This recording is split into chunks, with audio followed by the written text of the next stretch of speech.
All right. Hey, welcome all my model railroader fans out there. How's everybody doing? We've got another cold day happening in southwestern Ontario. I'll tell you, I'm really getting tired of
let me get all the cameras online here so we know what the heck we're looking at. There we go.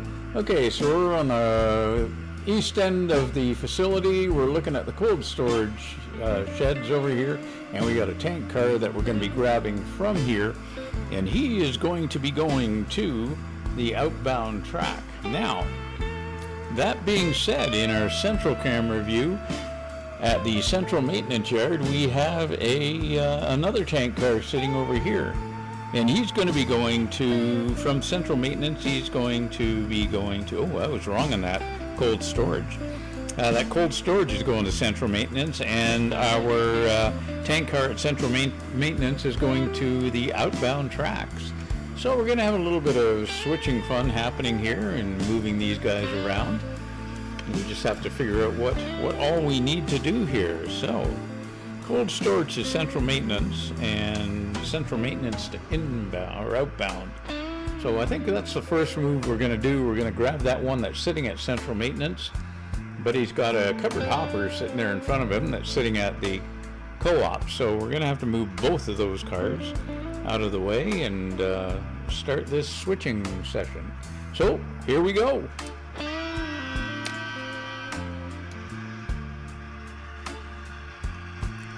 Now, I hope everybody's staying warm out there. I'll tell you, here in southern Ontario, or southwestern Ontario, the weather has been a bit on the chilly side. We started out at minus 2 degrees Celsius today, first thing in the morning when we got up, and I'm sure it was colder than that overnight. And currently, it's minus 17 out there, so it hasn't warmed up a whole heck of a lot.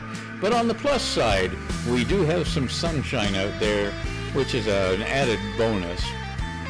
At least we're able to actually enjoy some of that bright sunshine and blue skies that are out there. We haven't had a whole lot of that during this winter. So we're going to grab this, well, not grab the covered hopper, but we're going to push this covered hopper from the silos here, the grain silos, and we're going to hook up to our tank car. Let's say if we got it on the first go here. I doubt it, but let's see. Now, of course, why would the couplers actually engage for me on the first go around? I'm expecting way too much from that. So I'm going to have to get in there with the hand of God or the finger of God and help them get hooked up here a little bit. Might even have to employ the cocktail stick of God. Let's see if we can get things hooked up here in the line. One of these days, I'm telling you, we're going to have a set of couplers that actually performs well. Or perhaps I should just break down and put microtrains on everything that I've got and be done with it. Anyway, we got her! So that being said, let's move this tank car. We're going to get them down on our work track, which is our inner track here. So we'll see how this goes. Oh, and it was a very sad performance for Liverpool today, so any Liverpool FC fans out there. We did well in well, we held our own in the first half. It ended up being 0-0 in the first half. And then we came back in the second half. We scored a goal on a kick, penalty kick. Well, not really a penalty kick, just a kick. I don't follow football enough, UK football enough to actually know the exact terms that they use. But we did score, which was beautiful. It was a pretty goal as well.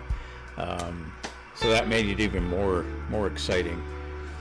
But then sadly, the opposing player, or the opposing team, that being Manchester City, ended up coming back and scoring one on us, which is very sad indeed. It was a useless goal. They shouldn't have gotten it, but they did. Can't complain about it. Then sadly, whoa, we got a derailment happening here, folks. Oh my goodness gracious. What the heck happened there? Wow, okay. Supposedly we're fixed there. Let's see what happens. Yeah, so Man City came back. And sadly, and I mean very sadly, they ended up scoring another goal to make it 2-1. And the supporters at the pub were very upset, and rightly so, as I was. Hey, Closet Branch, good afternoon, sir. How are you? I'm just relating back the sad performance of Liverpool at that we saw at the pub today. If you're not a football fan, that's cool. I'm not I have to admit, I'm not a Grey Cup football fan. Being in Canada, I prefer our Grey Cup. But hey, there you go. So yeah, it was very sad. And then they, much like anybody that's following anybody that follows hockey, they kind of pulled the goalie on the Liverpool side. He became the extra player out there. He came out of the net and was playing forward, which was kind of cool to see. Something a little different. And yeah, so he was out playing there, but unfortunately Manchester City ended up taking a shot on the net from their side of the pitch, and the ball rolled on in. We tried to save it, and in doing so ended up with a red card for our player because they grabbed the jersey, or grabbed the other player, team player, but they also grabbed our player. So it was a kind of a twofer. Come on, you guys, uncouple here. They ended up giving a red card to Liverpool's side, and they ended up disallowing the goal that had rolled in. So in the end, unfortunately, even with the extra time that we had, the game ended up being a loss to Liverpool of 2-1 and a win for Manchester City. Ooh, this coupler's giving me a hard time. There we go. Hand of God's going to have to help this one today. Yeah, so disappointing end to the game for sure. But again, you know, you got to put the effort in if you're gonna win these games. And if you're not prepared to be aggressive enough through the entire game, then it's not going to go your way. And that's pretty much what happened with this game. Liverpool came out with a strong presence in the second half, but they need that in the first half as well. So what we're going to do here today, we're going to take this little covered hopper now, because it was in the way. Actually, where's that covered hopper got to go? Let's look at our sheets here. Covered hopper, which one are you? 897. 897. Oh, he's going to be going to the co-op, so we can move him later. Actually, we'll not cheat, but we're gonna assist things a little bit here and try and help out the engineer. So we'll do some switching here of our double crossovers. How's the weather where you are, Closet Branch, today? How are things?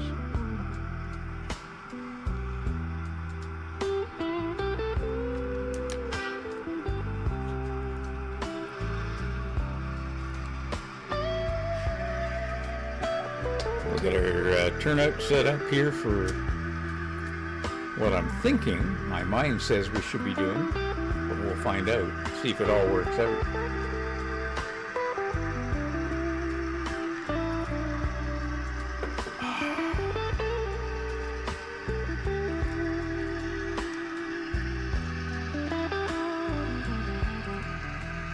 Man, I'm done with winter, I'm telling you. I need some near fine weather here, but really cold. Yep, sounds like the same thing here. I'd just like to get the temperature up near freezing. This minus 22 Celsius first thing in the morning is getting ridiculous. We got all these cold snaps happening. Oh, we've come up at 1 degree Celsius, so we're at minus 16 right now. Almost tempted to put shorts on and go for a little jog around the block. Or maybe not.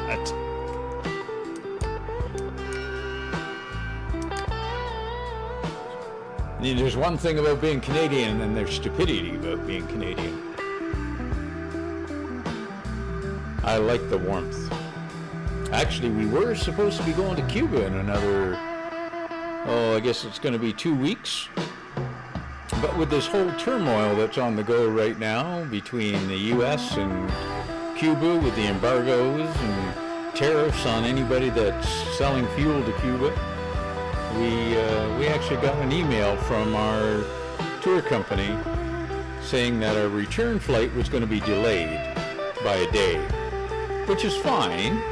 But then you have to question, why would our return flight be delayed by a day? And also in that email, they said you have 3 options. You can leave things as they are. You can rebook, or you can take a full refund. And what I ended up doing was calling the tour company and saying, listen, you've given me 3 options, and we would like to take the leave things as it is option with the extra day there, and pay anything extra for the 1 extra day at the resort if needed. And she goes, do you know what's going on in Cuba? Have you been watching the news? And I said, played dumb and said, no, not really. Which, I mean, is partially a lie. I know exactly what's going on in Cuba and the embargoes and stuff. But I wanted her to tell me. She goes, well, you know, Canadian Tourism Board, or whatever the heck it is, that's the official government thing, has put out warnings for tourists going to Cuba. Well, you know what? That warning's been in place forever, to be quite honest.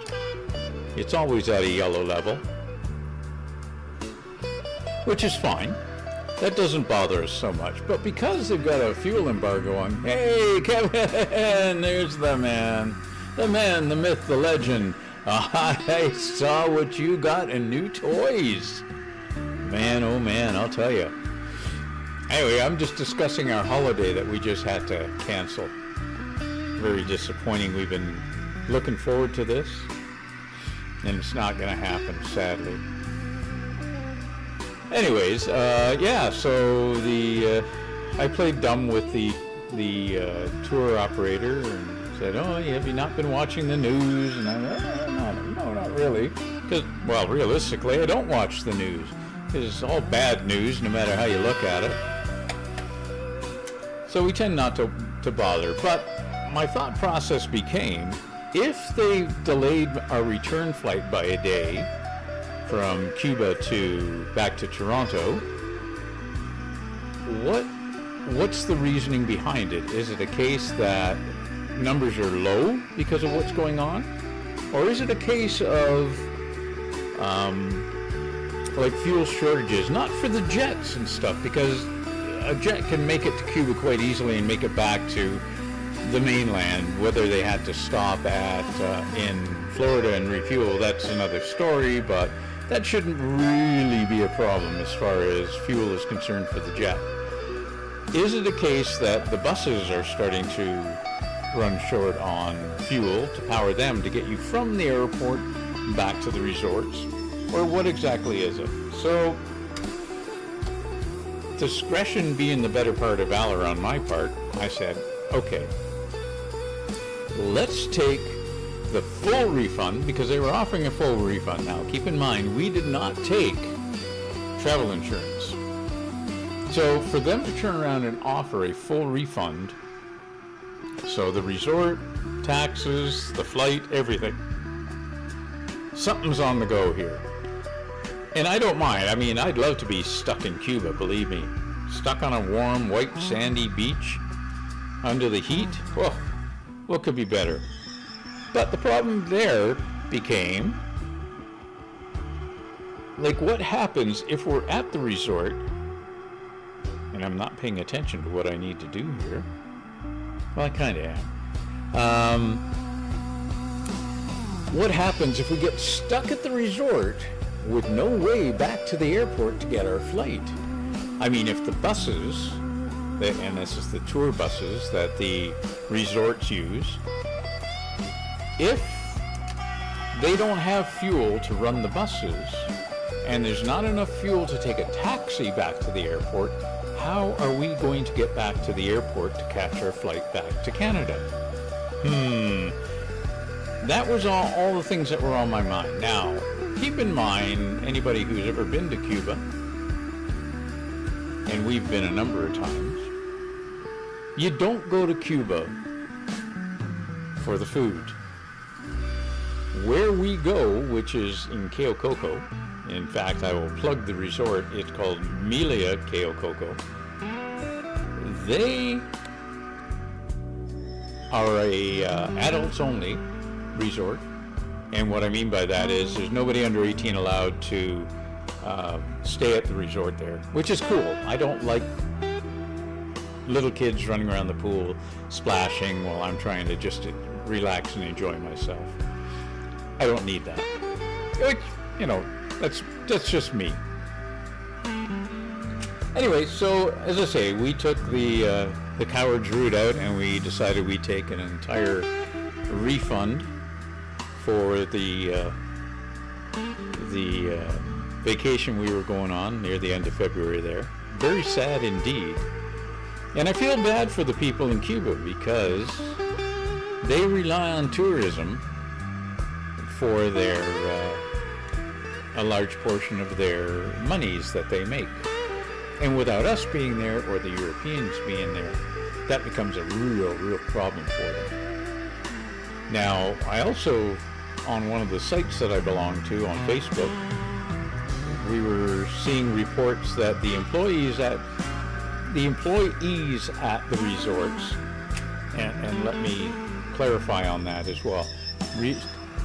Normally, the employees do not stay on the resort, and there maybe 10-hour, 12-hour shifts that they do at the resort.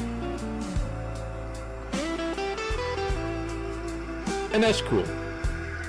But what has happened, because of all these shortages that they currently have in place with fuel and everything else, because they're allocating the fuel to the tourist buses for transportation.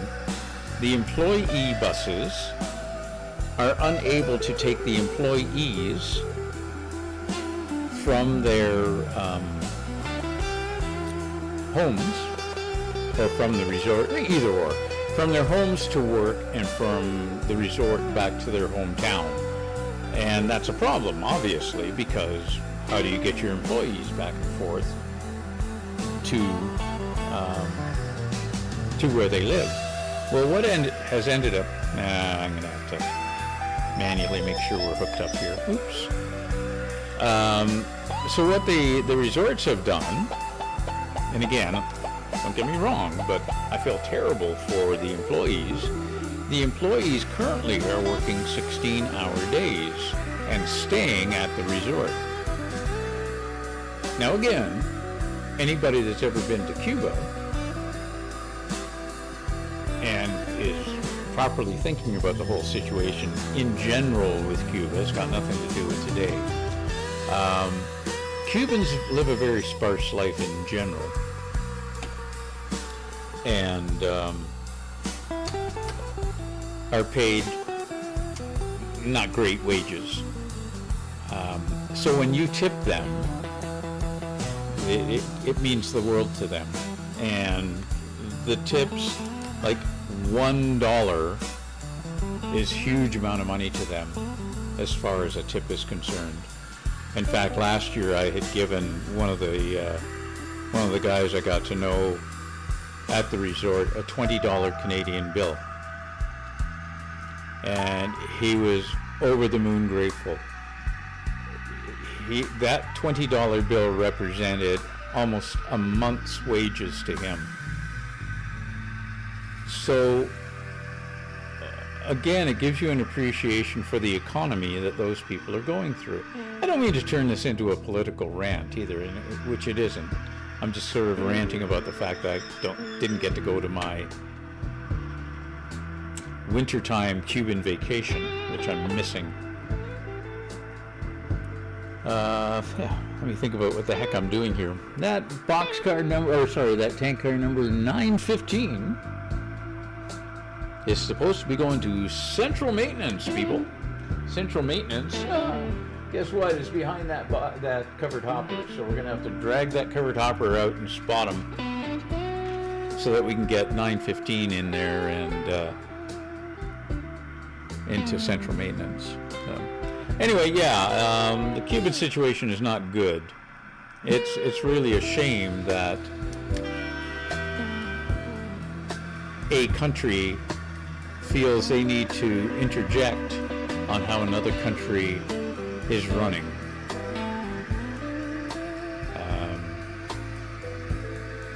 Yeah, sad situation. I say just leave Cuba alone. Let them run their system as they run their system. Their whole economy is based on tourism for the most part. Again, if you've ever seen how the people live there, you'd have a real appreciation for the country in general, and the fact that they survive the way they do is pretty amazing.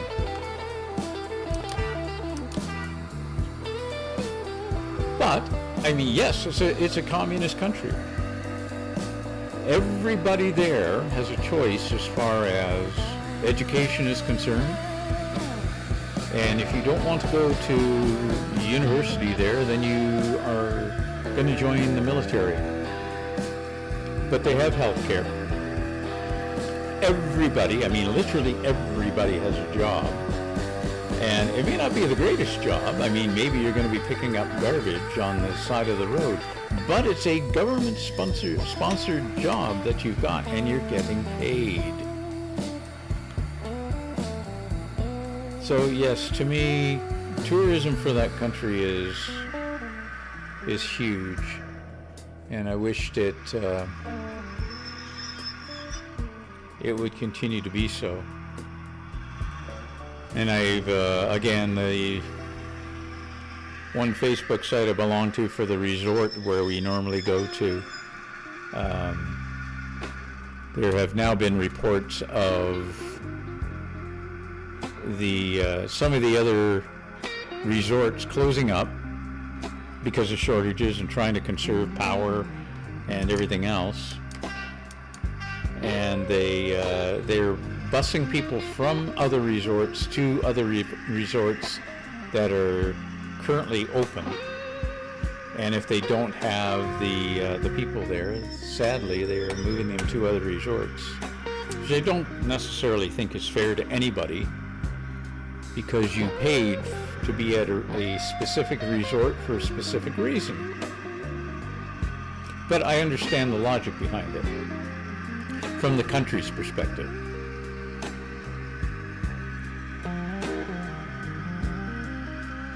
But again, that's just me ranting about this, sadly. I hope you guys are still with me on this.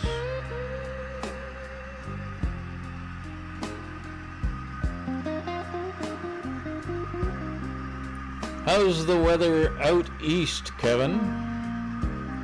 We started out with minus 22°C here today.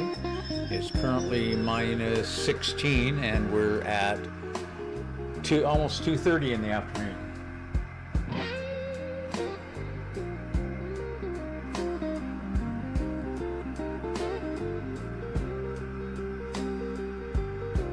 Awesome. Way to go, Kev.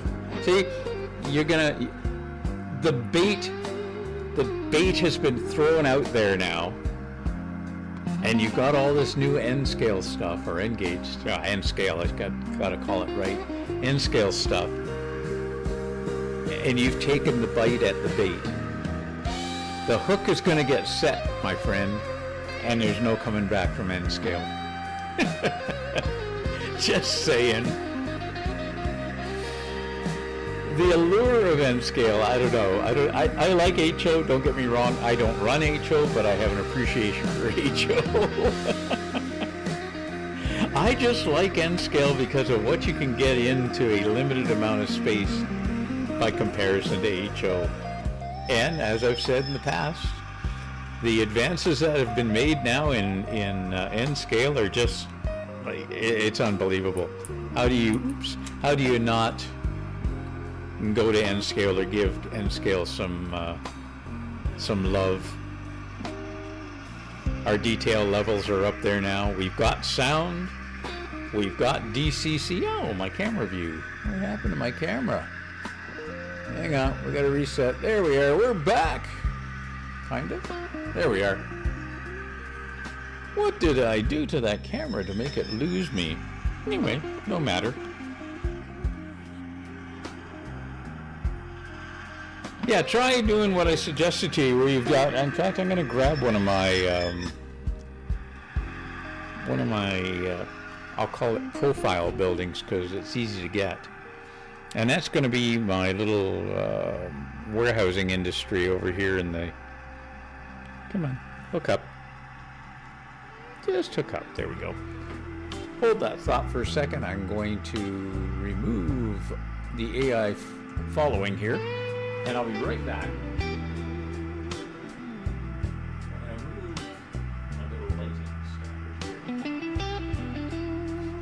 So, Kevin, with your industries, let me get the camera set back to AI mode. So there's the front end of one of my warehouses. Okay. There's the side profile of it now. Okay. Rag on me for the fact I haven't painted it yet. So what? That's a ½ inch deep, and that's it. And there's nothing on the backside other than I've added some cardstock back there, because what I've added to the cardstock was some interior. I'm trying to look over the building here while I do this. So I've added some interior detail just with pictures and glued those to that backdrop. Now, oops. Just knocked my man down here, so I'll have to glue him back on in a minute. What I have done is I do have strip lighting as well, and I use a lot of this stuff that's called cob lighting, LED lights, and this particular ones that I'm running are 5 volts. You can get them in 12 volt, but you can cut them to length, and I'll see if the camera picks it up. You can see where those little copper pads are there. Those are cut points, so you can literally cut through that LED strip and then just wire 5 volts up to it, and now you've got lighting. Now, to facilitate the fact that I can remove these things from my layout, The other thing I did on these things to help me, because eventually I may need to tear this down and move it around or store it. I want to be able to move all my buildings from my layout. So what I added was, they're called pogo connectors. And you can see it right there. And it's a magnetic connector. Now I went with the 4, you can get them in multiple contacts, but you can see the magnets on the left and right hand side there. And yeah.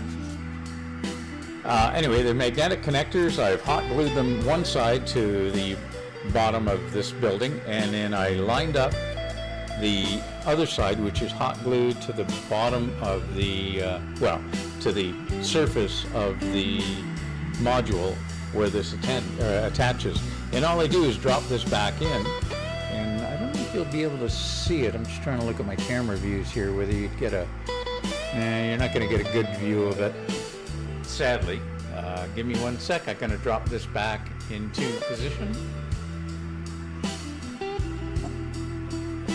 But yeah, it's just magnetically situated there, and as I place it up back on the layout, the electrical contact is made, and I don't have to worry about disconnecting wires or some funky plug that I have to fiddle with. This way I literally can pull that building up and then drop it back in. So makes for doing the layout quite a bit easier. And I've done that with the cement factory. It's got the pogo connector on it as well. And I can literally pick that up right now, and it'll shut the lights off and then drop it back into place, and the magnets will hold it in place, and the lights come back on. Same thing with the co-op building down at the far end there, or on the west end there. So yeah, it's a handy way to go with making, I don't necessarily want to say temporary electrical connections, but it's a good way to do them for sure. I have similar ones. I'm a geek. I mean, I'm wearing a Stars shirt from Resident Evil, so figure it out. I'm an old game player, still play games, even at the age that I am. And I've got some lightsabers, and the lightsabers use pogo connectors as well. I've been to Comic Cons. I was actually at one in Niagara Falls several years ago, and was the veteran ranger from Half-Life. New Vegas. So I've got the jacket, I've got the helmet, I built the rifle and the pistol, and yeah. 100% geek mode here. Yeah, no worries, Kev. Take your time. You know, I'll run this regardless of whether people are here or not. Doesn't bother me. Fully committed here, that's all I can say. Or I should be committed, I'm not sure which.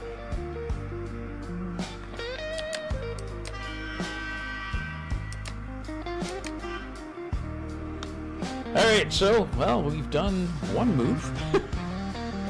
It's been a half an hour, and we got one move done. Woohoo! Doing well today, Russ. All right, so we got to get that tank to the outbound tracks, but we've got something else that's got to go outbound here as well. Ah, we got a little ore car sitting here. As soon as I pull the brake lever on our switcher. We got a little ore car sitting here at our East Maintenance Building. That guy is going to our outbound track as well, so maybe we can do two moves in one here. Well, what's going on with that box car in front of him?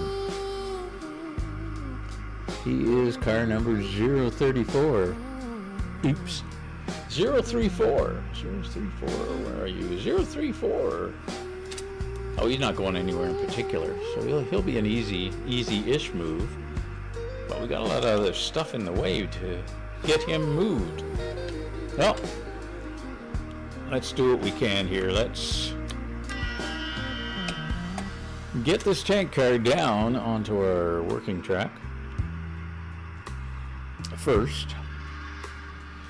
Then we'll attempt to grab this covered ore car. And I'm blindly going in here to see if I can uncouple. I highly doubt I will be able to do that. Blindly. But we'll see. Oops. But we'll see.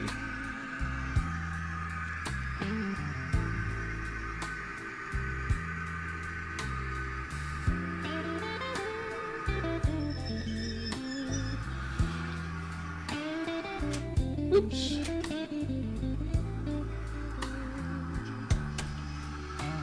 Be nice if I paid attention to the switches that I'm actually throwing here.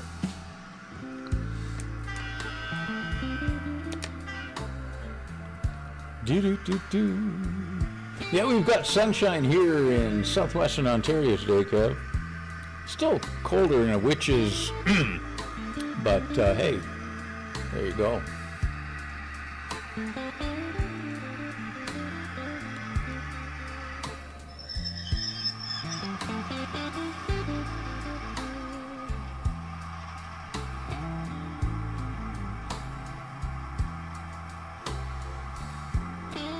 Not sure if you follow soccer at all. But it was a sad turn of events for Liverpool today. Come on. Why are you giving me a hard time? There we go. Yeah, they were ahead. Then they were tied. Then they were behind. Then they were behind farther. Yeah, wasn't good. Not a happy Liverpool fan here today. On the plus side, at least I got $6 Guinnesses out of the deal.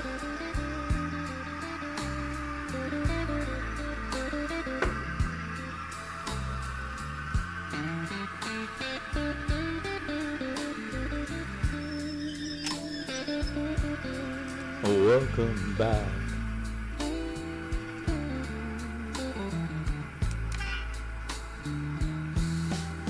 So we gotta do a tiny run around on this oil tanker. And we gotta get in and grab that little tiny covered ore car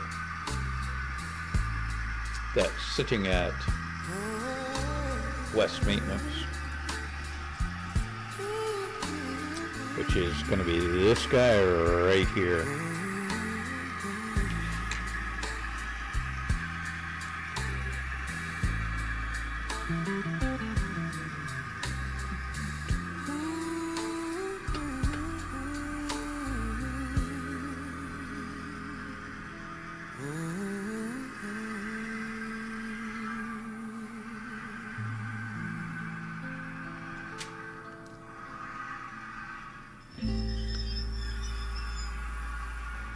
It looks like you got a good haul there in the mail the other day, Kev.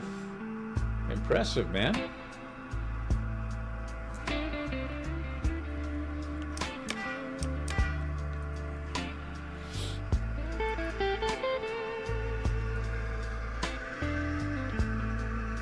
So you two guys can stay hooked up. You are fine there.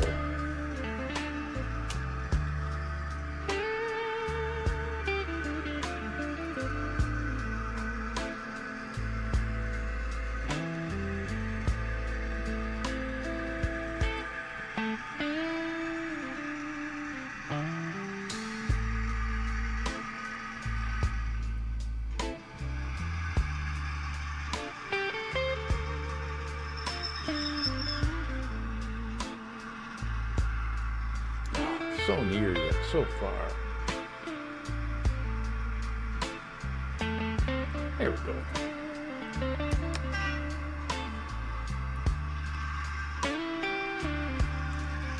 I'm looking forward to seeing what you're going to do with your N-scale stuff there. Going to be exciting to watch as it grows.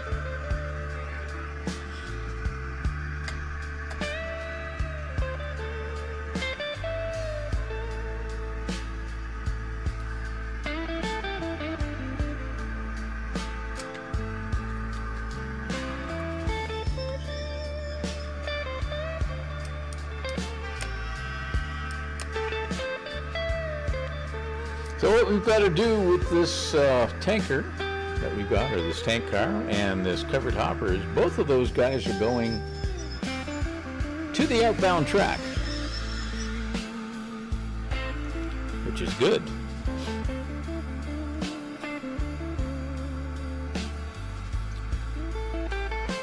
I'm just looking at the switching sheet here to figure out exactly what we're doing. So he's going to go, so that's fine. That'll take care of him.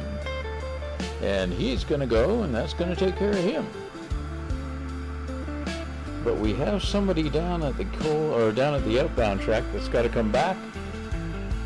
A boxcar that's got to come back up this way and get put into the cold storage facility. So let me figure out. 034 has got to go into the east engine shed, so he's obviously got some parts going in there. So let's get him moved.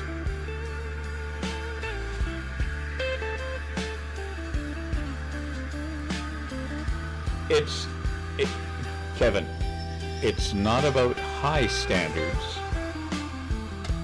The model railroad hobby is about what you make that makes you happy. People set too high, in my opinion, people set too high expectations of what other people are going to deem good, not good, great, whatever it may be.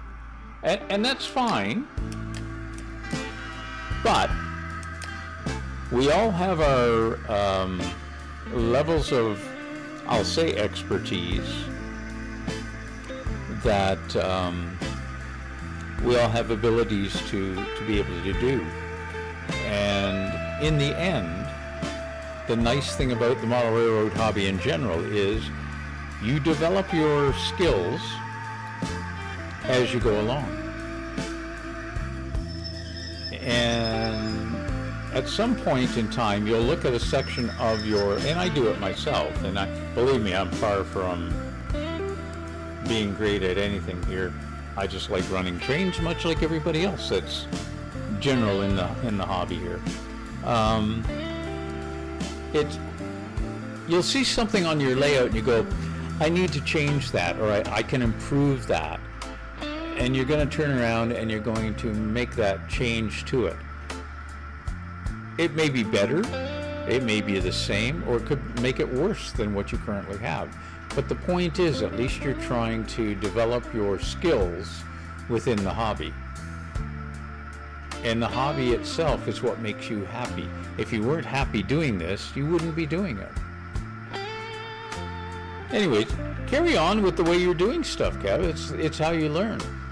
I mean, you've got 3D printing skills, which is cool. Think about the number of people out there that have that I shouldn't even say have, but who wish they could do 3D printing.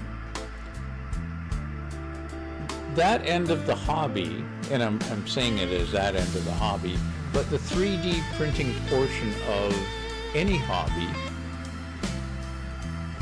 is not something you're an expert at as you get into it. You have to start somewhere. And yes, there's a bunch of stuff out there from the STL files that you can download off the internet. Very, very cool indeed that, people have spent time doing that. And there's plenty of stuff out there for us in HO and in N scale that we can print for quote unquote free. But at some point in time, you find that there's things that just aren't available in the communities out there. And you're going to want to learn to do 3D CAD, or CAD in general, and be able to design your own stuff and print your own stuff. And again, that step is a natural progression in the hobby itself. You're learning a skill. You may not be fantastic at it, or you look at something and you go, I can build that. Well, yeah, but correct. Because you're now public, you want to up your game. that's a key. That's the positive way to look at stuff. I mean, for me, just keep in mind, I haven't been doing this. You've been doing this a lot longer than I have with YouTube.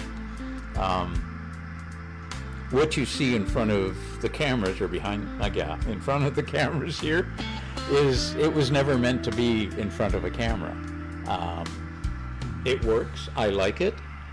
I see some improvements that I can make to it to make it better.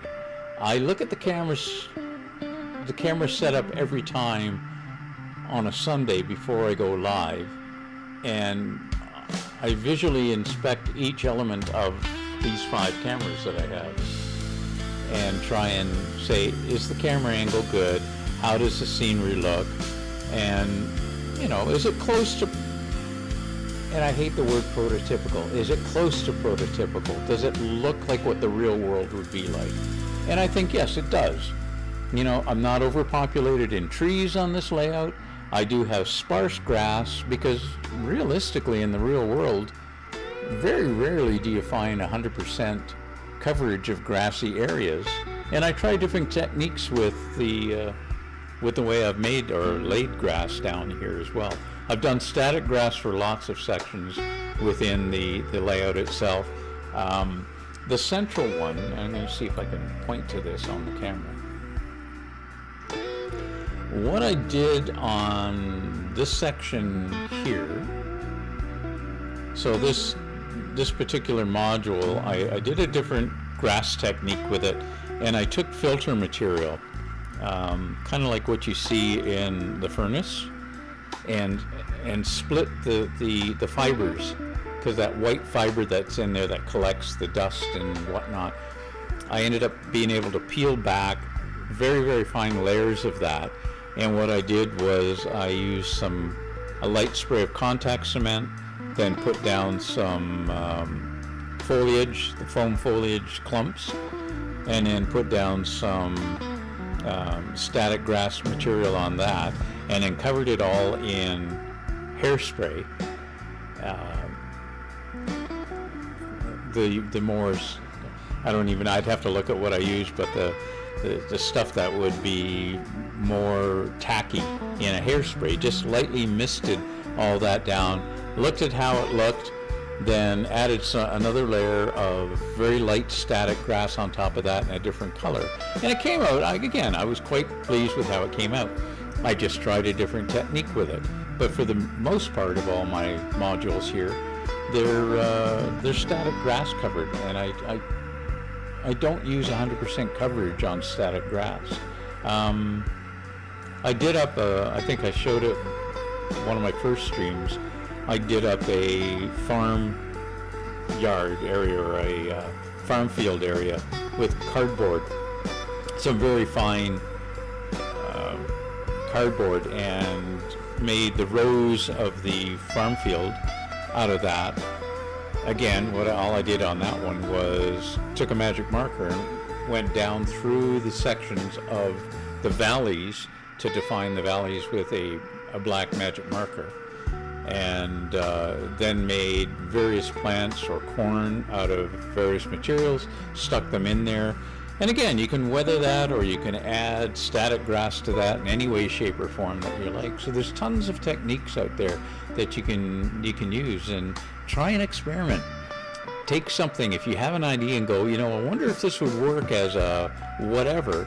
Kevin, take the chance. Give it a try. What's the worst that's going to happen?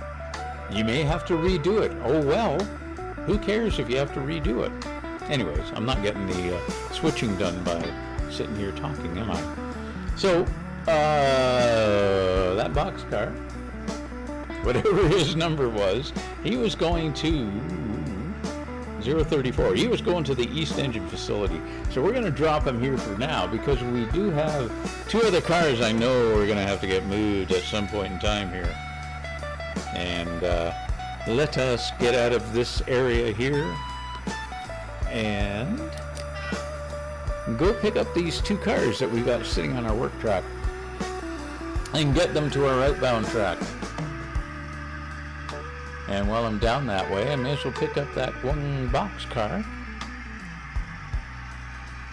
that's sitting down there and needs to come up to our cold storage facility.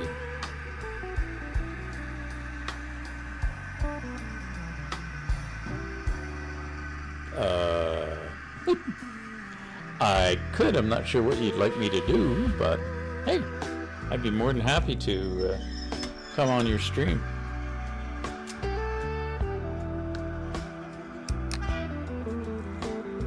The one thing I like doing, Kevin, just to be honest, I do like helping people. Nobody gets any farther in the hobby or in life in general without some sort of assistance. Yes, we can all do well at working our way through a problem, and there's nothing wrong with that. I do appreciate the fact that we can all work through stuff. I should get your contact information. That might make things a little easier. You can get a hold of me. Let me type this in for you.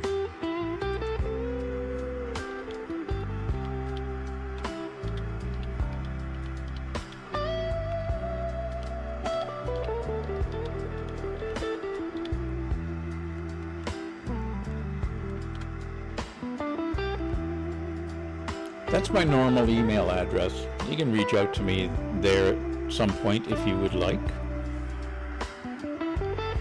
And maybe we'll just chat back and forth on ideas or what you want to do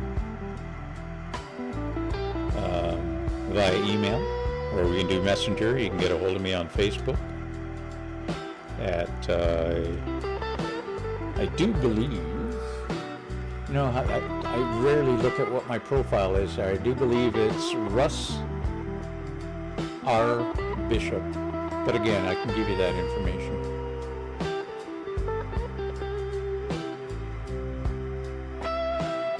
Yeah, well, I don't have a problem with that. That's cool. Just a heads up, let me look at my calendar here, or at a calendar here in general. I am going to be in, cool, thanks, Kev. I am going to be in Ottawa, and I got a whiskey event coming up, and actually next week. So, yeah, the timing may be good on that. So I head to Ottawa on the 19th. I'm back on the 22nd. So I won't be streaming that next weekend. There's a big annual whiskey event that there's about 500 whiskey enthusiasts, I will call them, that meet up in Ottawa this will be the third or fourth annual event that we've had there. And this year we're going to be at the stadium where the Red Blacks play. So it'll be kind of cool. And we've got cigar bars there, and what else is there? Oh, we get the experts out there talking to us about. Okay, that's cool. Talking to us about whiskeys from the various distilleries and whatnot.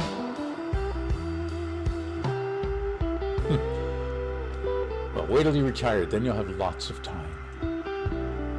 Now, I can do it pretty much, my schedule's, honestly, Kev, is quite open. I picked Sundays at this time because it tended to be a good kind of middle-of-the-road time for people in general. So I've had, as you've seen, I've had the odd person that shows up from the UK. So you got to remember they are 5 hours ahead. And if anybody from the West Coast shows up, then again, it would be kind of nice at this time for my stream, because then they're only 11 o'clock, 12 o'clock now, depending on where they are. So yeah, it works out well for me anyway. You're in worse shape because you are on the East Coast. The time delays are a little more intense for you. Stop talking, Russ. Carry on.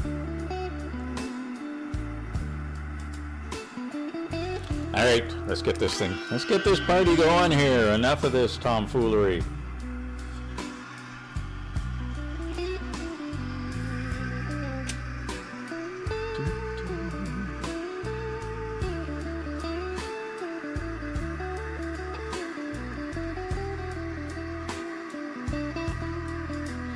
Yeah, see, I need something to fill my time. That's the problem. One of the biggest problems.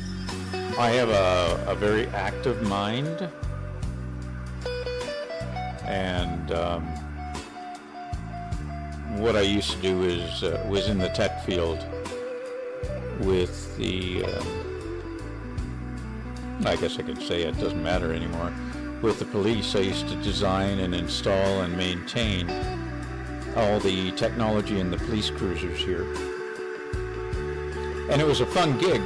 I did that for just a little over 20 years, till 2 years ago when I decided I would retire at 68. I didn't want to. Really enjoyed that job.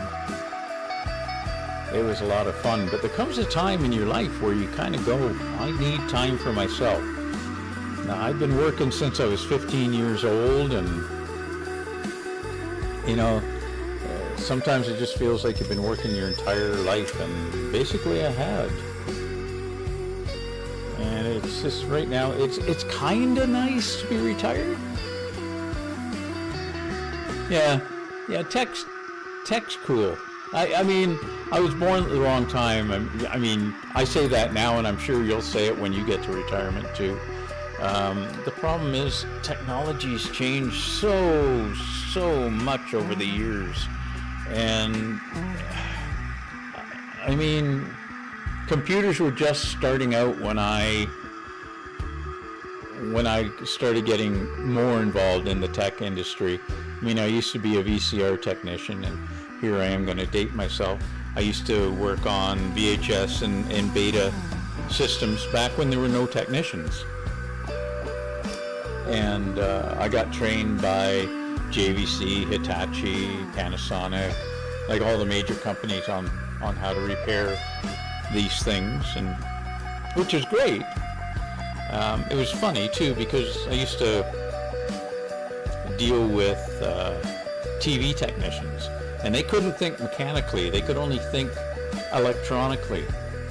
So they were always having a problem trying to think of how the mechanisms worked in the VCRs. Give me 1 sec. I gotta manually throw a switch here. I'll be right back. I better take the follow off on this. There we go.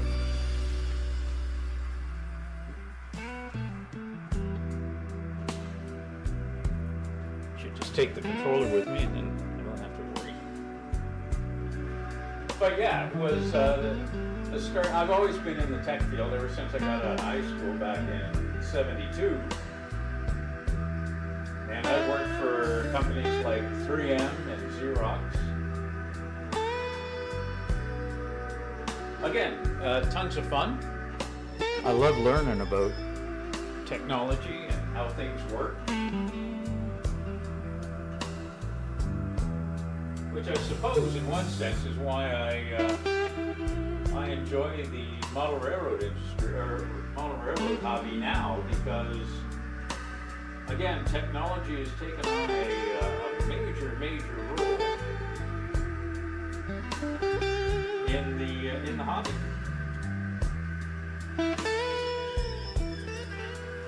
It's coming along in leaps and bounds.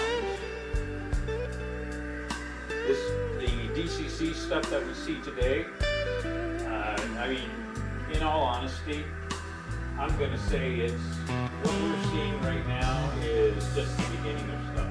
And I know it's been around for quite some time, but to be honest, DCC is a whole new world with what they're going to be able to do. Miniaturization of the boards that we have. Yeah, AI. Yeah, but I hate AI in one sense. But in another, I got another story for you here. I like it, but AI is not the end to beat all. You look at a lot of pictures, and AI has a real problem with hands. It adds extra fingers, which I find absolutely hilarious. You look closely at a lot of AI-generated pictures, and just look at the hands sometime. They're either an extra finger or they're missing something, or the hand is through some sort of item that's sitting in front of it. So yeah, it's got a problem. But on that note, as I say, I'm not a big fan of AI, but for what I have been doing this past week and a bit, it's proved to be a lot of fun. I was trying to, not so much for this layout here, but our club layout, because we've got some hidden areas that are underneath on some of the layers of the layout, or levels. They wanted to know about, do some block occupancy, and one of the guys there had done up a thing for some block occupancy using infrared sensors and an Arduino computer. And again, that's cool. Now, I'm not a programmer. I'm going to state that right now. I can look at the code and go, okay, kind of get some of this stuff. If it's not working, I can kind of troubleshoot it. Again, not a programmer. I'm a hardware guy. I've said that all my life. I am a hardware guy. That's all I do. So what I wanted to do was I wanted to take some of these Arduinos that I've got, or the Megas, and create a block detection system for the club. So I started out with ChatGPT with it and asked it to create I'm trying to remember from what I asked it here, create an Arduino sketch to control 3 aspect lights on a 3-block detection system for N scale. Now, it doesn't really matter what scale, but I wanted to be specific for it just to give it some parameters. And I said that is directional aware. So it needed to be able to determine if a train was coming east or coming west, or whatever the direction is. And I sent that off to it, and it came back with the code. And it came back with the code very, very quickly. I was shocked at how quick it came back with an Arduino sketch for me. So I took that and I uploaded it into a Mega, and I wired up, I took cocktail sticks, the same things I'm using for uncoupling my cars. So one of these guys, and I just built took a tiny piece of circuit board and put 3 small LEDs on red, blue, and green, red, yellow, and green LED on there, and then mounted them onto these little cocktail sticks. And then took the cocktail sticks and put them on a 1x2 piece of strapping, wood strapping that is, how long was it? About 24 inches long, and divided it into 3 blocks just for show. There's no particular rhyme or reason on the disc. Drilled holes and then put these little cocktail sticks in with the lights on. And then wired them all up, wired them to the Arduino, and ran the code to see what would happen. Lo and behold, the lights came up, which was cool. Like, it did what I asked it to do as far as that was concerned. And then what I was using for sensors, instead of using infrared sensors, is I used, you may be familiar with them, time of flight sensors. And they're laser sensors, they're little tiny things, and they can sense objects and measure the distance between where that sensor is and the object. And I thought, okay, well, that's cool. We'll use those instead of IR sensors, because I didn't want ambient light to give me false readings on the infrared sensors, which can happen because of incandescent lights or fluorescent lights and all that. Okay, well, we'll try these. Great. You know, there's 6 of these time of flight sensors on this board. So there's one east, 1 west, and then 2 at block number 2 on east and west side. And the reason being is I need an exit sensor and an entrance sensor for the train or the cars as they come through. And again, the code came up, and it's it sensed the fact that there was, like, as I ran my finger by, I have no track on it. I should go upstairs and grab it and bring it down, but not a biggie. It sensed my finger breaking the, or in front of the sensor, and it turned the light, the first block light, from green to red, which it should do. And then as I broke the sensor on the exit side, well, in fact, before I even got that far, the problem was that it wasn't holding the block occupied, is the easiest way I can say it. So as my finger left the entrance sensor, it would turn the 3-aspect light from red back to green on me. Okay, that's a problem, because that's not going to work in model railroad terms. So that happened as I went down the line, and that's only going in one direction, and we had a whole nother problem going in the other direction, which is a whole different story, but we'll carry on. So I said to the code, I said, okay, you're partially right, or ChatGPT, you're partially right. We're part way there. You're sensing the fact that I've got a train coming through, but I need you to latch the block to whatever status the block is. So if it's occupied, it needs to stay occupied until the train clears the exit sensor. So, sent the code off again. A few seconds later, the code came back, and cool, great, we got new code. Upload it. Sure enough, again, this is kind of long story short, because this actually went on for almost the entire week, until my mind kind of every day kind of got slightly fried from thinking about the logic behind all this and how I was supposed to talk to AI to get it to understand what my end goal was on this whole thing. And it was cool. Like, it knew what I wanted to do, and it actually did set it that it was holding it for a bit, so it actually put a timer in, and it held the block in its current state. But then it tripped and went back to green again on its own. If you had a train or a car that ended up sitting in the block, that block should remain occupied no matter what. Anyways, I carried on through the week, working on this, trying different iterations of how I talk to ChatGPT to get it to understand exactly what I'm looking for. Well, eventually it got to the point where I got the thing to latch the software when the entrance sensor got sensed, and it would hold that until the exit sensor got sensed, and then the entrance sensor on the next block. Again, perfect. Ideal. So it was doing things the way it should. It was holding the first block red as do not enter. The second block it got as a yellow. As a green as I entered it. It would turn the second block from green to red, and it would put block number 1 back to a yellow, which tells a preceding train or a train behind us that to expect a red signal on the next block. You can enter block 1, but expect a red. And then block 3 was green. Now, it wasn't quite working in the opposite direction the way I expected it to.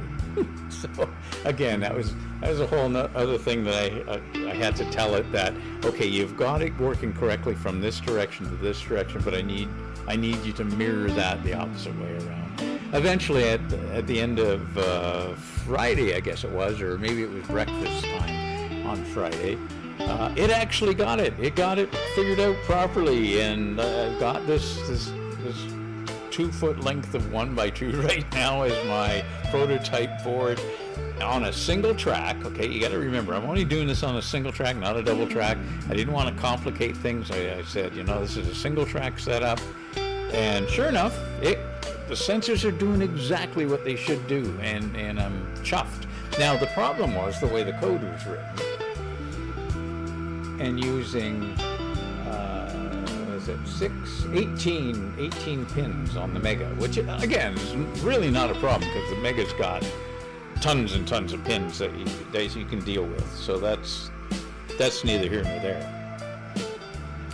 But the problem was the way I was reading the code, and it did block 1 is 22, 23, 24 for eastbound, and then it said 24, 25, 26, which I thought was going to be the mirror. So instead of being block 1, that would be block 3. So I wired my entire setup as if block 1 first light was 22, 23, 24. And that block 3 entrance was 24, 25, 26. To me, that made sense because of the way they wrote it. They weren't specific on that. So, and it followed through with the the block 2 lights and then the exit on block 3. So, Chat GPT and I had this great conversation going back and forth. I was very granular on stuff I was seeing, and I threw out all my papers that I was dealing with. But I was mapping down what the light sequence was as I passed each sensor in the east to west direction and in the west to east direction. And eventually it came back, well, it kept telling me there's nothing wrong with your code, there's nothing wrong with the logic now. Now, this went on, like I said, for an entire week. And we just were commiserating back and forth, for lack of a better word. And then it finally said, check your wiring on your LEDs. And I did. And I went, well, I wonder if they mean pins 22, 23, 24 as my east one, and then 25, 26, 27 as my west one, but the west side heading into block 1 instead of heading into block 3. So I tore all the wires off because they're DuPont connectors. Tore all the wires off of the Arduino Mega, and then sat there and re-put them all on according to now what the code was saying. The code hadn't changed, by the way. The code is 100% the same.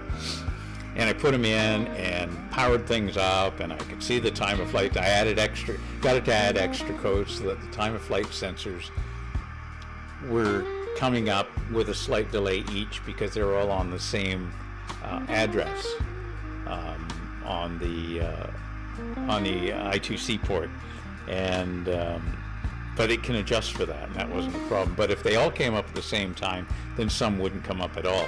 So I needed some code in there to at least tell me that the time of flight sensors were coming up. So that was in there, and I could see time of flight sensors 0 through to 5, because there's 6 sensors, come up. And then the lights come up in that properly at that point. And then as I went through, sure enough, things happened the way they were supposed to happen. And then I held my breath and came, once I got green, green, green across the board again with all the lights, coming back the opposite way, things worked. I'm like shocked. I'm like, what the hell is this? Everything's working the way it's supposed to work. So yeah, it was, I guess this isn't really a long story short because it ended up being a long story long.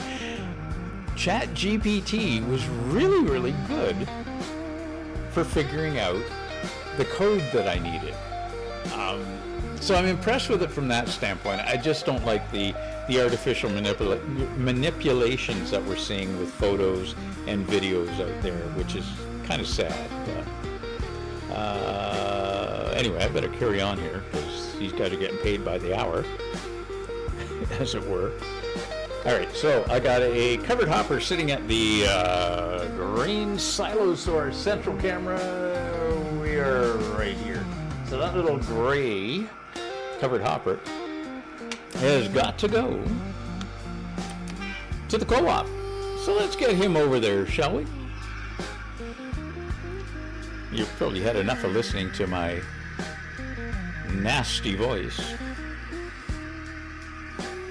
I think we all hate our voices that we hear in a recording. That tends to be the general consensus.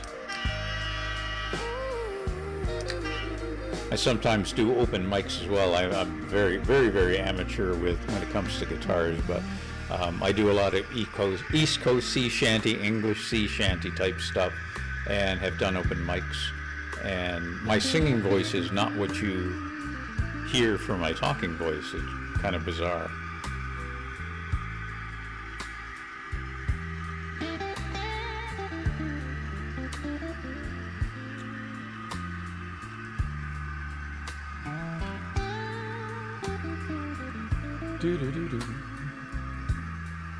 What's going on up here? Anything? Okay. Stop already. Don't take your eyes off the prize, buddy. Oh. Cheat. That's it.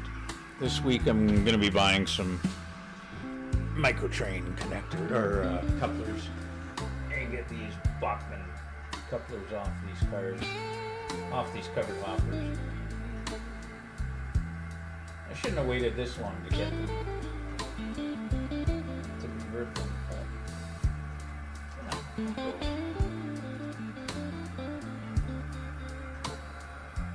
they just don't play nice, which is a shame.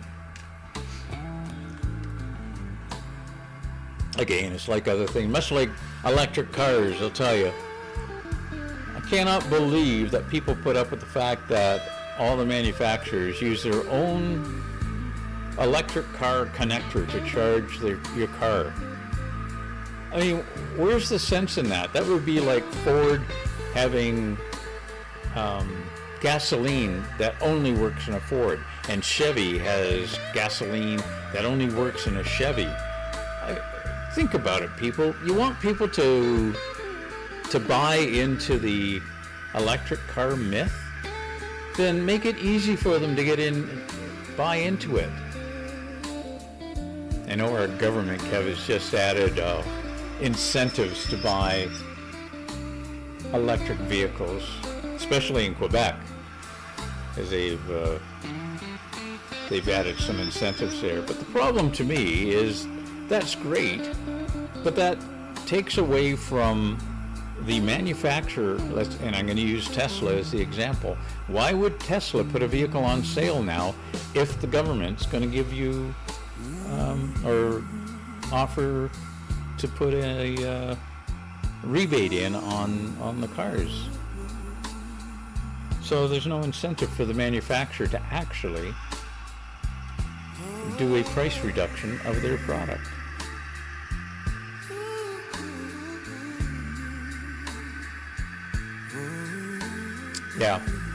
Yeah, you're right, 100% right.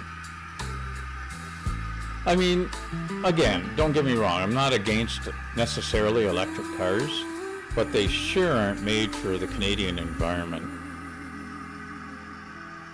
Maybe in BC where the weather's half decent, but I'll tell you, our provinces, yours and mine, well, even Alberta and Saskatchewan, man, a winter out there, whew.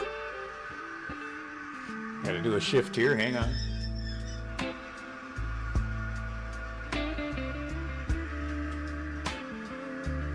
Hey, I got a car sitting at the co-op. What's the co-op one doing here? Oh, we gotta pull him out, okay. That's fine, we'll work this out.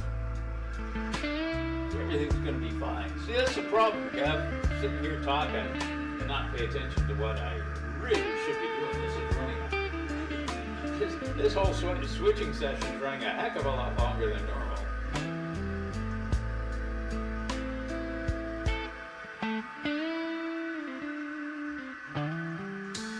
But what we'll do is we'll grab this covered hopper that's sitting at the co-op, pull him out,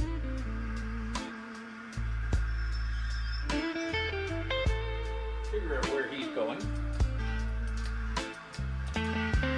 He's going to the welding shop, so we'll just pull him back for a little bit here, get him off the siding.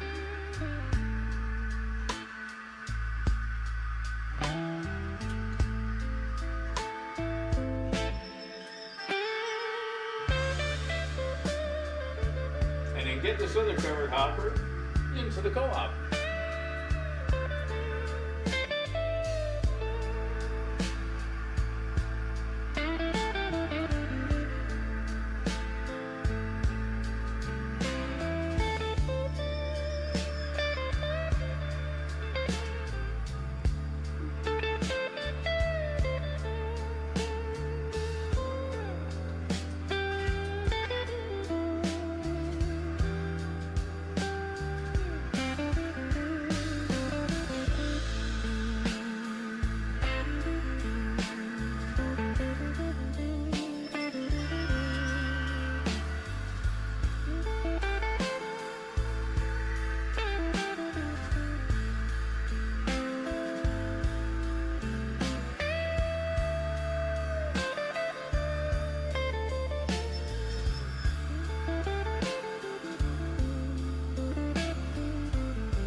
That would have been a perfect example of that.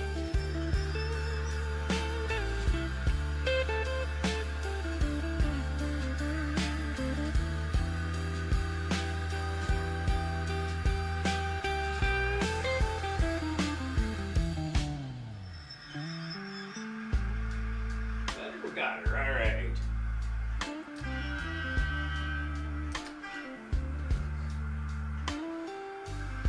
So this guy that we just grabbed from the co-op,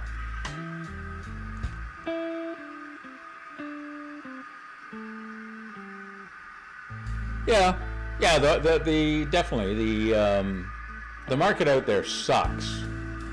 I mean, if you want people to buy electric cars, you got to make them more affordable. And I'm not necessarily saying to the pro or the con of these new Chinese ones coming in that Carney made a deal with, but you know what? China does make electric cars for some of the top name brand manufacturers out there, so they know what they're doing. But as I say, we've got to. The Canadian market needs to have a better representation of affordable electric vehicles. I don't know what your TV watching situation is out there. Have you ever seen or watched a program called Landman with Billy Bob Thornton? It's an eye-opening show as far as what the current situation is if you look at it in its segment of the oil industry and how things are and where getting off of fossil fuels is. And they pretty much tell it like it is.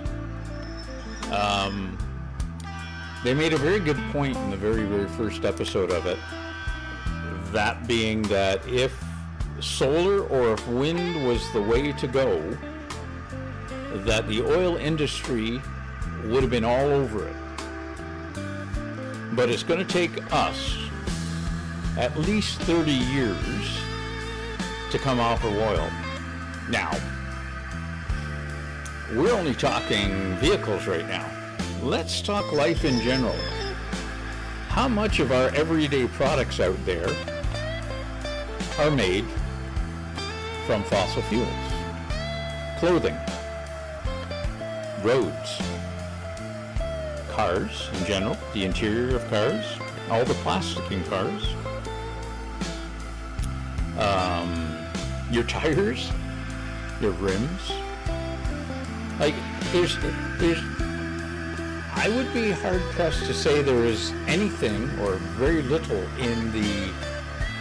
in our way of life these days that oil does not affect in some way, shape, or form. I mean, to make an electric vehicle, think about how much oil, I'm just talking the base oil, is required to make electric vehicles. It's a tough call. Like I said, I'm not necessarily against them. They just have to. We got to be more environmentally friendly in general with electric cars. What are you going to do with the batteries when they finally crap out? We have no way to recycle the batteries currently. Look at the windmills, those large windmill farms that are out there. They have no way to deal with all the fiberglass from the blades when they finally have to be replaced, and there's graveyards of those blades all over the place. Like, we have to do better. We have to do better than what we're doing right now. And to rush into something like this, I don't think is the answer, because we're just going to put ourselves right back to square one on it.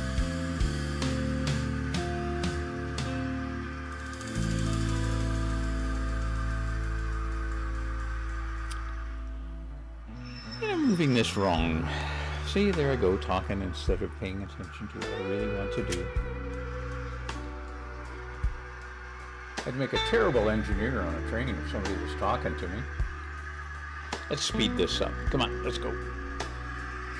Throttle up, baby, throttle up.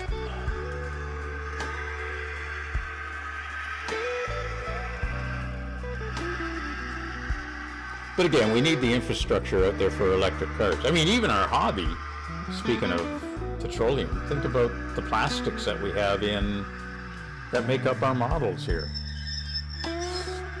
What's going to be the replacement for plastic?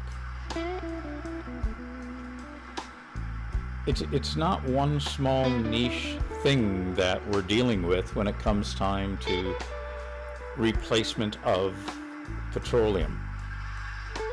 So, anyway, this covered hopper is supposed to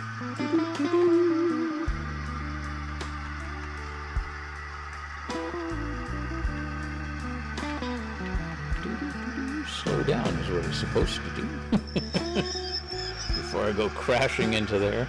So he's got to be going to the welding shop. So my screw up for chit-chatting and not paying attention to what I should be doing. So let's get him to where he needs to be.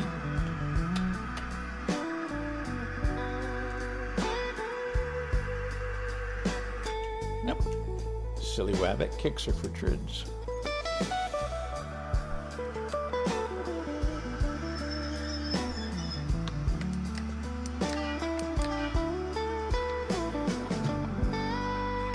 Yeah, well, I think, honestly, I think the Tesla's a very, very cool car with all the technology and everything in it.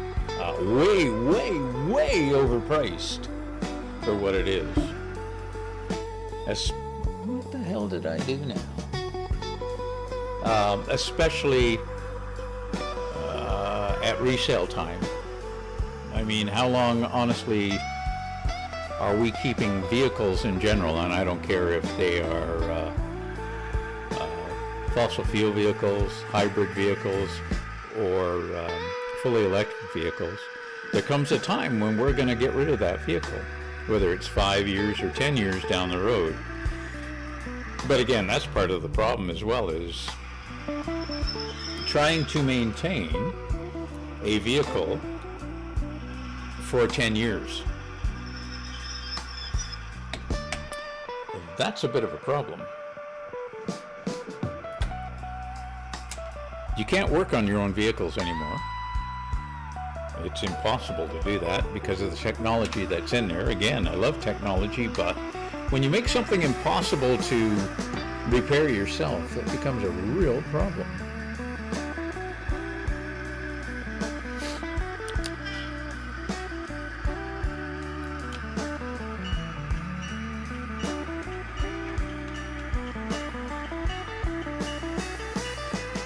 It's almost goes into the thing that a lot of people are trying to do these days, and that's the right to repair. But you're going to have a problem, obviously, with electric cars, and the average person isn't going to be able to replace a battery pack if it came down to having to replace a battery pack in a new vehicle.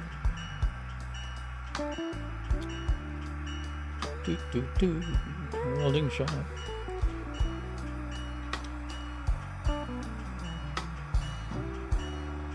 Okay, well, we gotta do a two-stage move here. Ba-da-da-ba.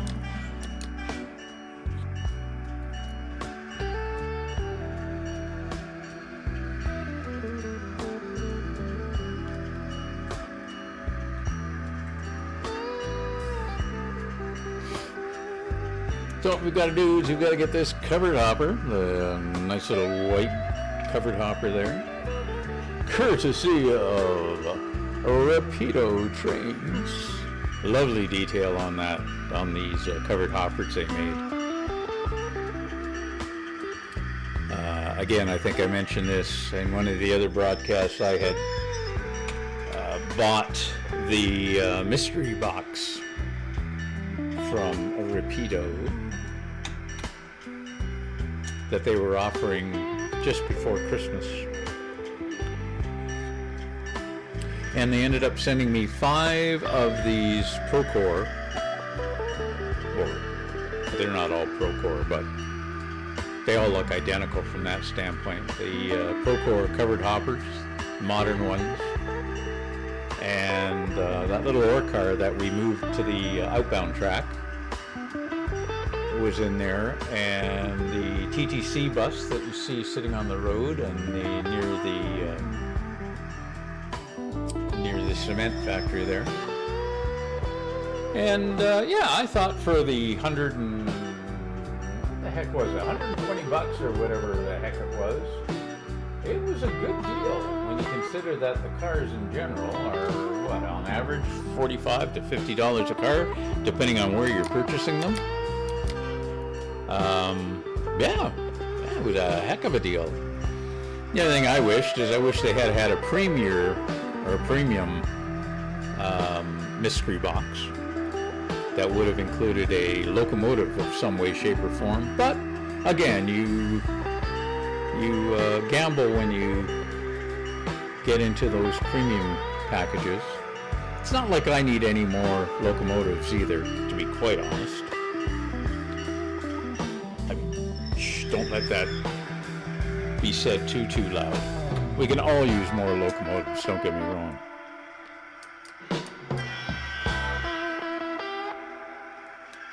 But it's because of what where's that camera going? Come back here. Thank you. What the heck were you doing? Yeah, we can all use more locomotives. That's never a problem, is it? But for my switching layout, I mean, I've got 1, 2, 3, 4 mainline locomotives, and 1, 2, 3 switching locomotives. 30 spot. Yeah. 3 switchers. And I'm not saying that that's enough. As I said, it's never enough, but it starts adding up. And I look at you guys, Kevin, and Dave Scott and stuff, and go, man, you guys got a lot of locomotives. Do you ever sit there and wonder how many dollars are actually sitting here?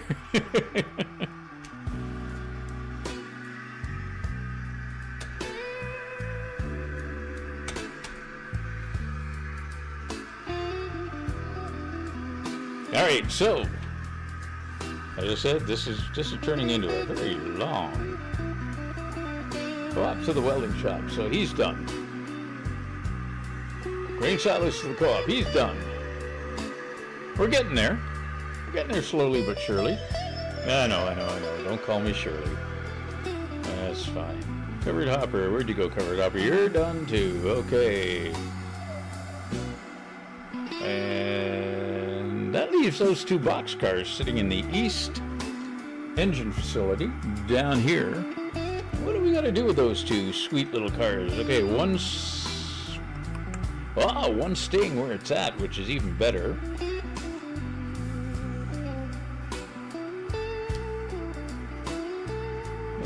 No change. Okay. So, what we have to do is, I believe this little yellow boxcar, let me see what its number is, 034. 034 actually has to get into that east engine shop. That little dear sweet shop over there. So, we're going to have to go grab him.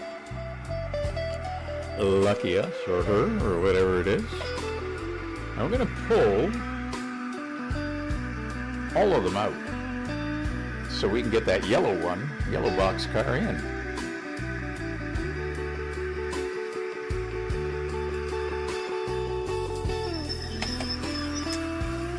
Let's do this, yeah.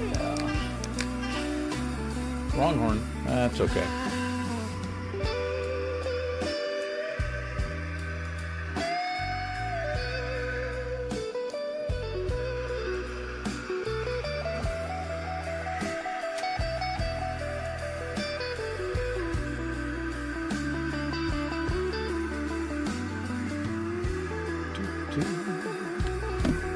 Oops, sorry about that. If you heard that, didn't mean to hit it with a stick.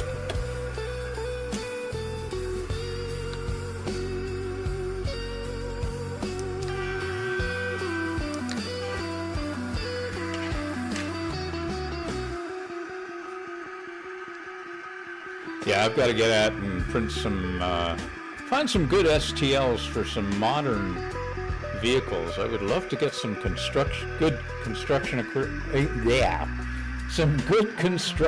equipment and some cranes. I like some of the very, very tall cranes that are used in construction. But I need something for lifting, or at least visually anyway, if not for really doing it. But I've got my lowboy trailer here with a locomotive engine on it. We've got a couple of other locomotive engines that I've 3D printed, and ideally it would be nice to have a crane to lift those guys up. I think it would add to the scene.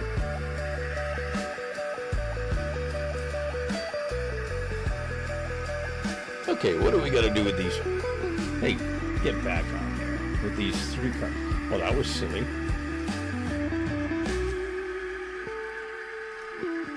Come on. There you go. Everybody stayed hooked up. Come on. Play the game properly here. All right, first things first.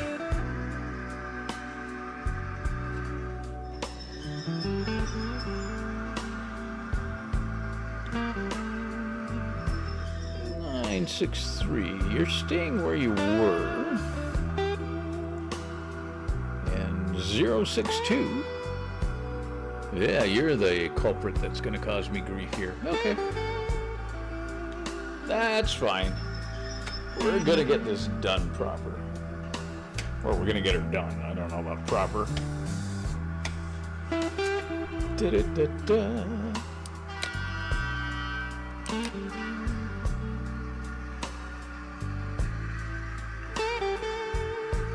So we just got a couple more moves left here, and then we should be done.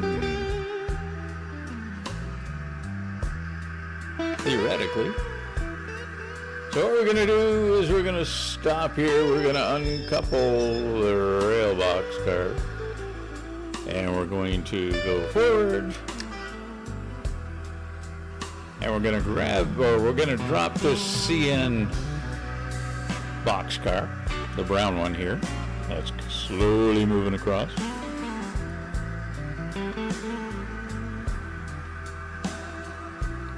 He's got to go to central maintenance, so we got to do a runaround on him at some point in time, but in the meantime we got to cheat slightly. So we're going to move him to there.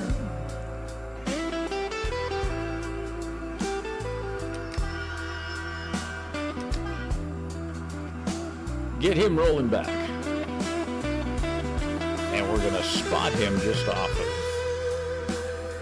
our tracks here.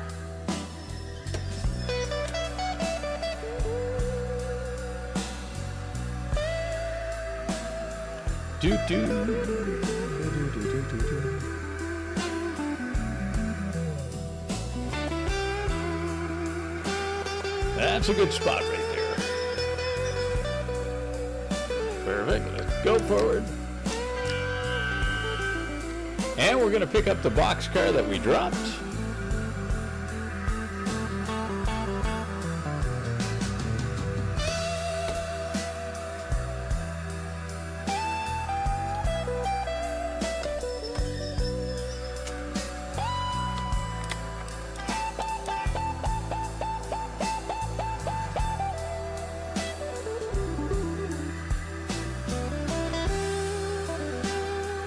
Hey Kev, if you're still listening, what would be...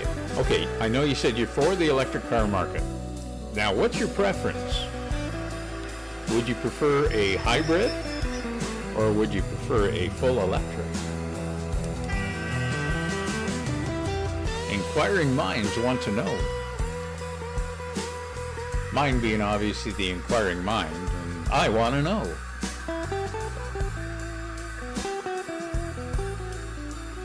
I mean, if it were me, if I were buying one today, I think I would prefer to buy a hybrid. And the only reason being is because our infrastructure, as you well know, sucks for electric vehicles. At this stage, anyway.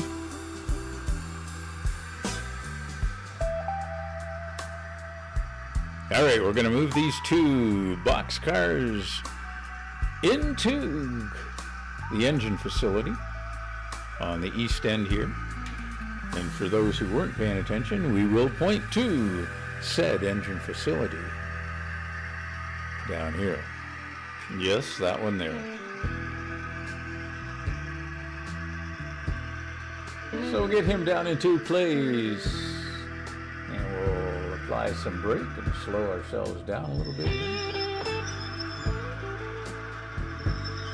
A little farther.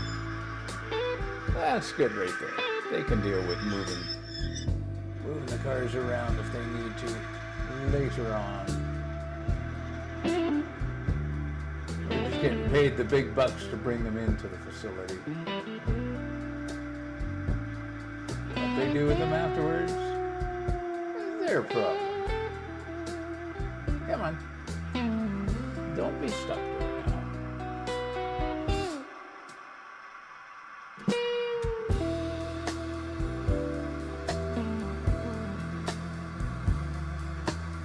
There we go. All right. Now, we're getting close, sports fans. Yes, we are.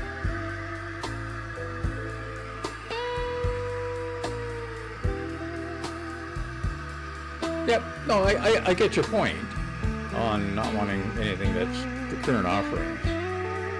But at least with the hybrids, you're not stuck on trying to find a charging station if you start running low on charge.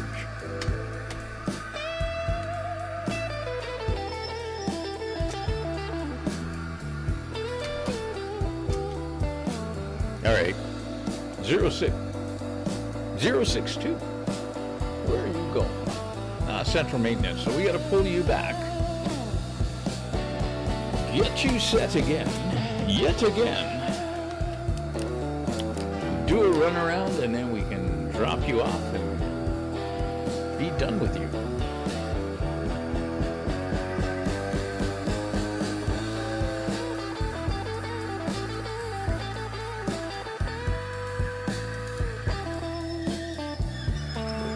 Use the finger of God to get him out of the curve here. There we go.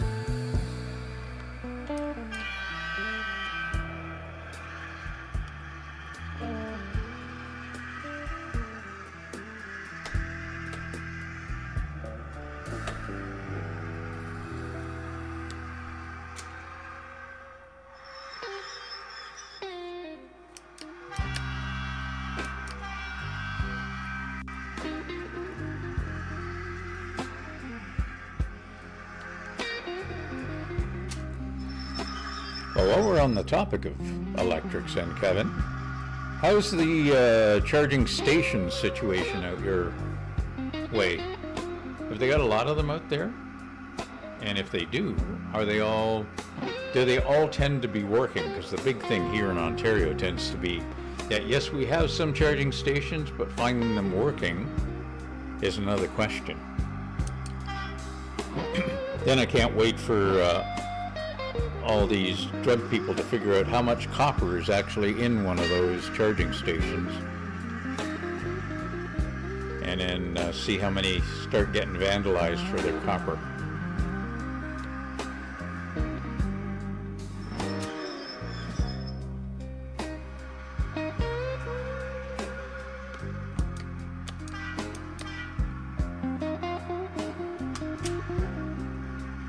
Oh, I just got my color displays in that I'm going to be swapping out that down at the co-op there, their big billboard, and I'm going to obviously have to get some new code sorted for that. But I hope to have animated billboards in the next little while, or billboard, singular, down at the co-op with color images on it, just like we have on the highways here now. Again, that's my game plan. Whether it comes to fruition or not, who knows? But like I told you earlier, I like being busy and I like experimenting and I love playing with hardware. So for me, it's going to be an ideal situation to try and figure this out and see if I can make a color billboard, animated billboard down at the co-op. Slow down, you're going to crash.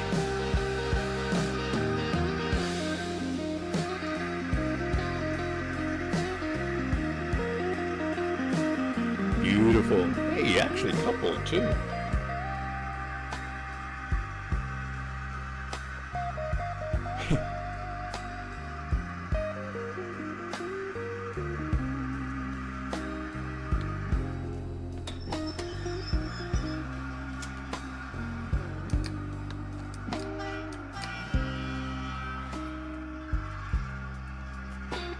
All right, central maintenance is busy today. We got 3 cars in there.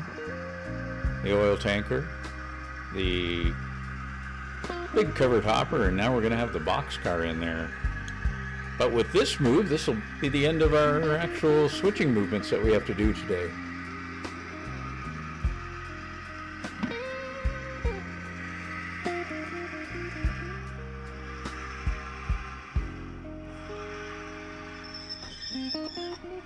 So what further developments are you going to do with your HO stuff now, Kev?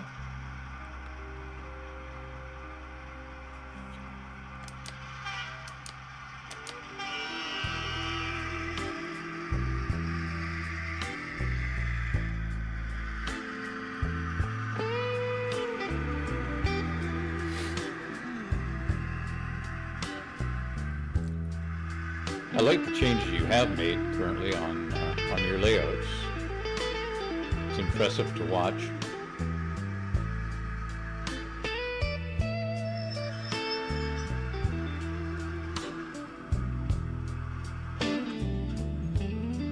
Didn't mean to tip you. There you go.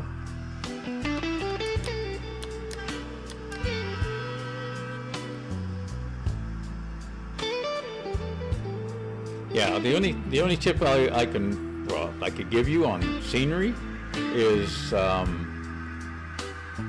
do it in small amounts. Step back, have a look at what that portion of the layout looks like at that point in time, and see what's missing. Sometimes people tend to go overboard on scenery and it doesn't look natural anymore.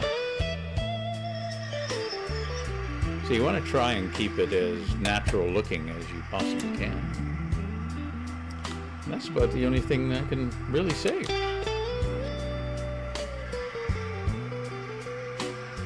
But I know you'll do fine based on what you're doing currently and where you're going with it.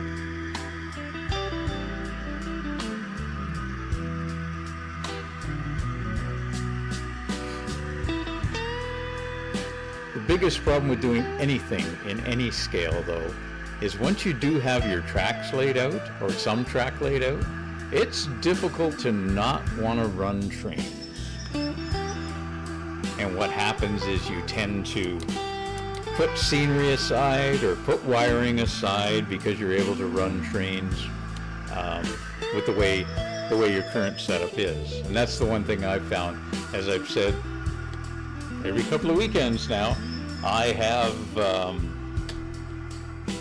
some switches that I need to get wired up at the west end of the layout, and I haven't done them yet. Shame on me for not doing it. But again, we talked retirement earlier, Kevin. Honest to God, you have less time when you're retired than you do when you were working. It's stupid crazy. Also, less money. That's why it's important to get all the stuff that you want now while you're working and you can afford to buy stuff.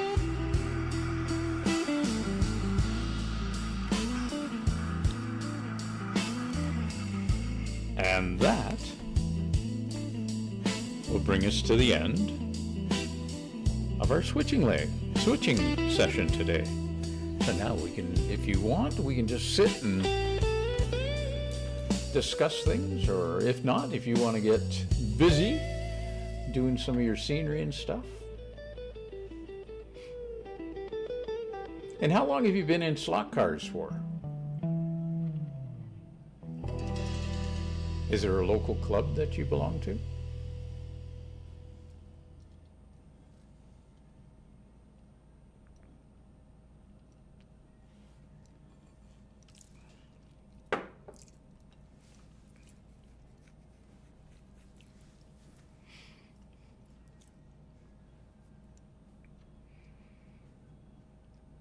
You have to get some of the smaller slot cars for your N scale stuff.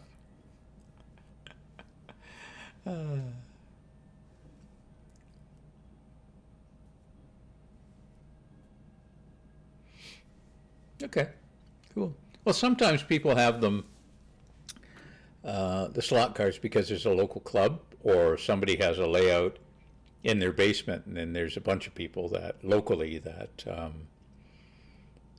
have them, and they all meet up once a week or once a month type thing. I know a friend of mine, Gwen, when she's a musician, and some of the bands she plays with, one of the guys from one of the bands she's with is into slot cars as well, and he belongs to a club locally. Well, a club in a loose sense, and it's at somebody's house. And it's funny how, again, hobbies come around. Slot cars were very, very quiet for the longest period there, and they seem to be making a resurgence, a comeback, which is kind of cool. And I don't know about the technology in slot cars. Has that changed much over time? Or is it still, like, the controllers are still basically rheostats, or have they gone into the solid state age with the controllers on slot cars?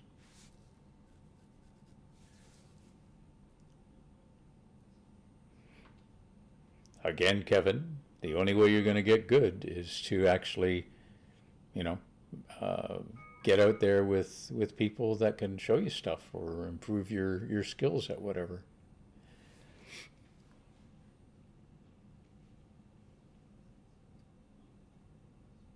Okay. Well, interesting. Yeah, I used to, again, much like you, I was involved in slot cars, but this, again, long before I was in N scale over 35 years ago. So again, it's kind of dating itself. But you still see stuff like Scale Electric showing up periodically on Marketplace, and it's cool. I don't think Gwen would be impressed if I decided to get into that as well.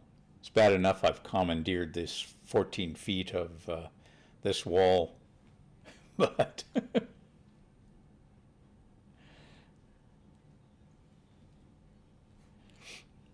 yeah. With your RC car racing, were you like, how do I ask this? That were you up against semi-pro racers? Like, were you competitive in the off-road market or the RC car market in general? Like back in the day, I started out amateur and became semi-sponsored and kind of stayed in that genre for the longest while. But I was up against guys that were sponsored by hobby shops, large hobby shops, or worked at hobby shops. So they had access to all the latest and greatest stuff out there. I was fortunate in the fact that I knew somebody that could machine parts for me for my RC10 back in the day, and we were making our own parts. And I had a guy that worked at Hammond Transformers in Guelph, and he made up a remagnetizer for us, so we could remagnetize the magnets in the motors that we were using. Yeah. But yeah, it gets expensive, especially when you're doing off-road stuff, we were going through, I'd go through a set of tires on my RC10 over the course of a weekend. I'd go through 2 sets of tires. And as you probably know, I mean, I don't think the prices have gotten any cheaper. It's not cheap. It's not a cheap hobby. Well, none of the hobbies that we're into are cheap, but on-road, yeah. I had the, yeah. Oh, you're doing brushless too. Yeah, cool. Yeah, I had 12th scale as well, the little carpet racers. And I used to call them mice on steroids because they go like stink, and then you turn and they like make a 90 degree turn in a heartbeat. So do you shift the weight forward then on your drift cars so that there's less weight on the back end? That's something I haven't really looked into, is the drift cars. Like obviously you want the back end to swing out. And to me, logically speaking, you would want to shift your weight forward in the car as much as possible.